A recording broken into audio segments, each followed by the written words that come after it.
नमस्ते विद्यार्थी मित्रांनो, best one या एज्युकेशनल चॅनलमध्ये आपणा सर्वांचे स्वागत आहे. विद्यार्थी मित्रांनो, इयत्ता दुसरी, तिसरी, चौथी, पाचवी इयत्तेमध्ये शिकत असणाऱ्या मुलांना मंथन, स्कॉलरशिप, नवोदय यासारख्या स्पर्धा परीक्षांसाठी उपयुक्त ठरणारा आणि महत्त्वाचा घटक समूहदर्शक शब्द हा घटक आज आपण अभ्यासणार आहोत.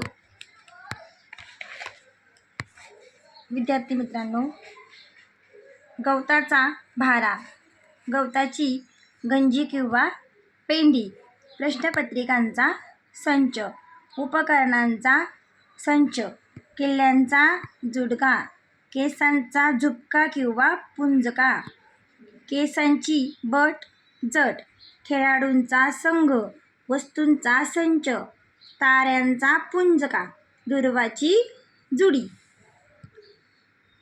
पक्ष्यांचा थवा, प्रवाशांची झुंबड, चोरांची टोळी, पाठ्यपुस्तकांचा संच, पुस्तकांचा वह्यांचा गठ्ठा, पोत्यांची नोटांची थप्पी, केळ्यांचा लोंगर गड, मुंग्यांची रांग, लाकडांची उसाची मोळी, विमानांचा ताफा, काजूंची माशांची गाथड, नाण्याची चळत, गुरांचा कळप, करवंदाची जाळी, फुलांचा गुच्छ, बांबूंचे बेट, माणसांचा जमाव, मुलांचा घोळका, जहाजांचा काफिला, तारकांचा पुंज, द्राक्षांचा घड किंवा घोस आणि धान्याची रास. विद्यार्थी मित्रांनो, आपण हे वरीलप्रमाणे समूहदर्शक शब्द पाहिले. त्यावर आता आपण एक सराव संच पाहू. विद्यार्थी मित्रांनो, कळप, कळप कोणाचा? गुरांचा, गवताचा, तारकांचा का विमानांचा?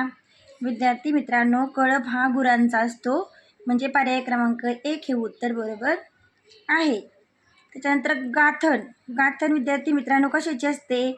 माशांची, पोत्यांची, द्राव्यांची की केळ्यांची? विद्यार्थी मित्रांनो, गाथण ही काजूची किंवा माशांची असते.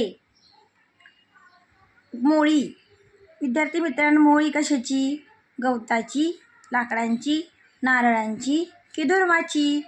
विद्यार्थी मित्रांनो, गवताची तर पेंडी असते आणि लाकडाची असते मोळी, लाकडांची मोळी.